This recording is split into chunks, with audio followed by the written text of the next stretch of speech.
Où allons-nous? En fait, c'est lié au développement, de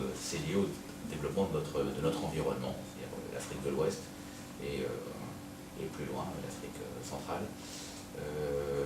Le principe, en fait, c'est quoi? Donc nous, on a constaté effectivement, d'après les différentes informations, les différentes analyses auxquelles on a pu avoir accès, c'est un développement conséquent sur le secteur du transport, beaucoup de changements, des réglementations qui vont imposer des outils de mesure, une façon de travailler, une façon de gérer ses flottes de véhicules, ses chauffeurs, sa consommation de carburant, sa fiscalité.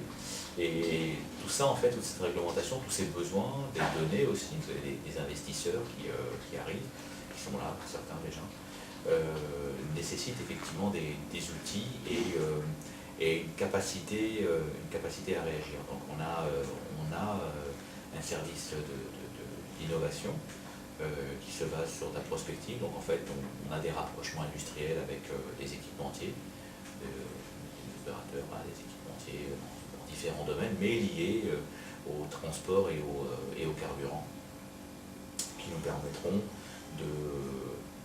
d'anticiper les besoins. Alors généralement, en fait, on essaye d'anticiper 2 ans, 3 ans à l'avance. Là, c'est un peu compliqué, étant donné notre dimension, on n'a pas les ressources pour avoir une prospective à plus de 5 ans.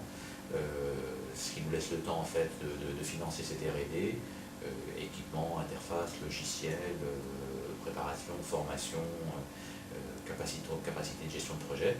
Et là, concrètement, en termes de chiffres, eh bien, en fait, cette plateforme telle que nous l'avons, donc Assist Logistique, a une capacité aujourd'hui, donc on est autour d'un peu moins d'1 millier de véhicules qui sont gérés. On était à 600 l'année dernière, donc là on a près d'1 millier de véhicules qui sont enregistrés, référencés, qui font remonter leur position GPS. Ça représente à peu près 2 milliards, plus de 2 milliards de positions GPS par mois.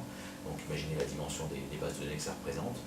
Et donc on projette en fait à une capacité d'ici 2 ans de 5000 véhicules et à 5 ans plus de 10 000. Donc l'objectif quand même c'est d'avoir une position prépondérante sur ce secteur du transport, de telle façon à ce que toute cette activité puisse effectivement se reposer sur cette plateforme et les services que nous apportons.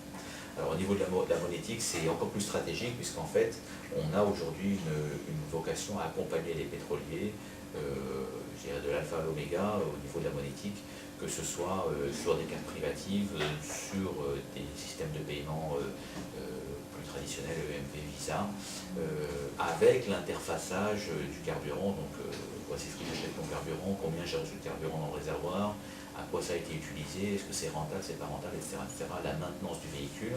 Donc tout ça, c'est en fait le pôle B2B, c'est le pôle des professionnels.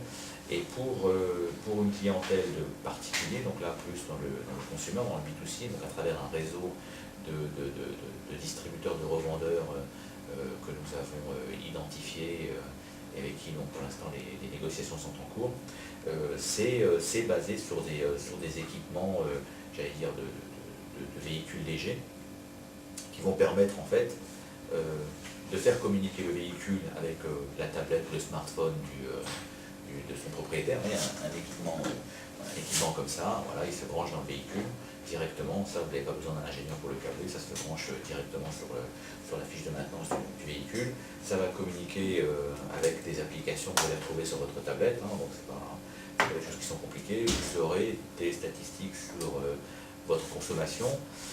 Et là où ça devient intéressant, c'est que vous allez pouvoir effectivement avoir des pré-diagnostics de maintenance. Donc selon le type de véhicule, s'il n'est pas trop vieux, eh bien, après 2002 généralement, vous allez pouvoir effectivement avoir des pré-diagnostics sur les bougies, le moteur, etc., etc. C'est entre guillemets un peu une démystification de la visite au garage. Voilà, c'est vers ce type de monde-là. Et je rajouterais juste un point sur effectivement la monétique et le carburant aussi. Donc le carburant, c'est un renforcement des programmes de fidélité. C'est-à-dire, on va pouvoir, avec ces nouveaux programmes de fidélité, s'interfacer avec d'autres opérateurs, tout ce qui concerne le mobile paiement. Donc ça, c'est quelque chose sur lequel nous sommes très avancés. Tout ce qui va concerner les frais de voyage, le paiement des frais de voyage, hôtellerie, hébergement, restauration, etc., etc. Donc ça aussi, c'est des façons de réussir à arriver à un moment donné à sortir un profil d'utilisation et faire la différence entre un client et un autre pour pouvoir effectivement le fidéliser et apporter des clients à nos pétroliers. Donc la vraie fin, c'est de dire à un moment donné, vous travaillez avec la Générale des systèmes monétiques, non seulement vous avez un système, non seulement vous avez un service, mais en plus, ils sont capables de vous apporter des clients. Et ça, c'est vraiment très important.